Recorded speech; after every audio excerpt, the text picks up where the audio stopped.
Death is something that we usually avoid. We often prefer not to even talk about it.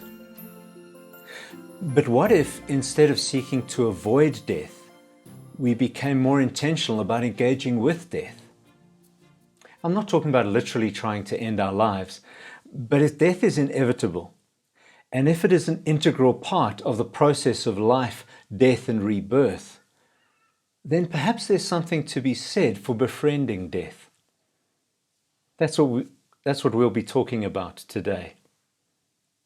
Hi, I'm John. I'm the founder and host of the EvoFaith Tribe, an online, inclusive, and progressive spiritual community rooted in evolutionary spirituality. If you're looking for a place where you can be yourself and be open and honest about your questions, experiences, and perspectives on God, the universe, and everything, then the EvoFaith Tribe is for you. Why not take a look at evofaith.com and join us? And if this video speaks to you, please like it and share it with everyone you can. And don't forget to subscribe. The other day, I was watching a popular medical television show. In this one episode, there was a man in a coma. He was medically brain dead, but he'd been kept on life support for 14 years. All because his wife could not face his death. Basically, in resisting his death, she had placed her entire family in a holding pattern. They were stuck, neither dead nor alive, like her husband. Now, we may not be literally keeping a loved one on life support, but perhaps there are things in our lives that we're keeping alive that we should have allowed to die. For some of us, this could mean clutter that weighs us down figuratively and literally, but that we just can't clear out because it has sentimental value or it brings back happy memories. For some of us, it could be a relationship that we just can't bring ourselves to end for some reason. For some of us, it could be a job we should have moved on from, or a habit we should have released, or a dream that turned to dust ages ago. The list is endless. But when we refuse to finalize these elements of our lives that are on life support, we keep ourselves stuck, just existing. We aren't dead, but neither are we able to be truly and vibrantly alive. Do you have anything like that in your life? So what does it mean to befriend death? It means that we recognize that sometimes we don't need to wait for death to come to us. Sometimes we need to walk intentionally and mindfully into the valley of death, because the only way to life, to resurrection, is through. Sometimes we need to let things die before we can discover the life that awaits us on the other side. This thing of befriending death is easier said than done. But here are a few practices that can help us to move toward including death in our lives and including death in our journey toward a richer, fuller, and more vibrant life. Firstly, like any relationship, we can really only become friends with death when we've got to know it better.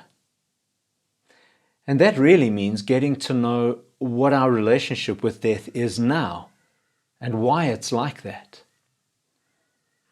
So how do you feel about death? Not just the big death of your own mortality or the loss of a loved one, but the little deaths of loss, failure, shame, regret, and struggle. Where do you fear death, or seek to avoid it, or view it negatively as an enemy that can't be defeated? What is the source of these negative feelings you hold? toward death. And once we've explored those questions, we can begin to explore a different perspective and a different experience of death. I'd encourage you to look back over your life. When have you gone through a struggle, a failure, a loss, a grief, and come out on the other side?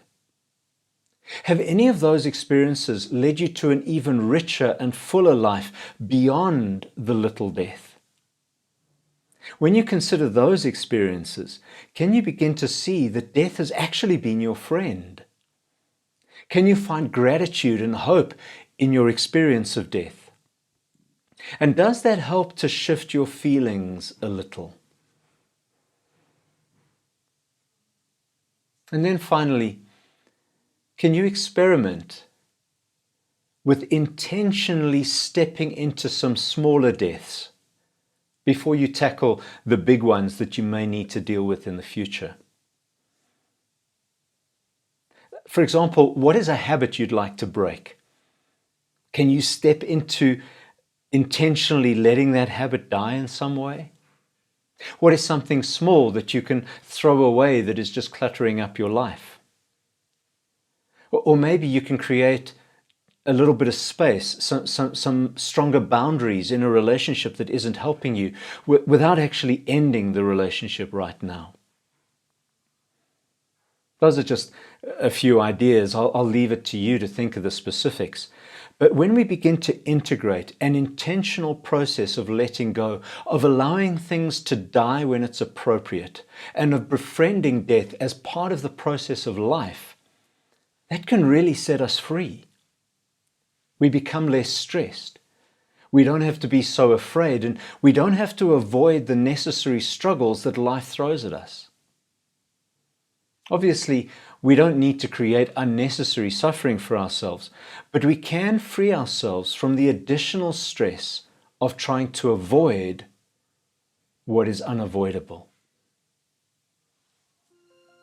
So give yourself a moment, sometime in the next few days, and ask yourself, what would it mean to include the process of death in your life?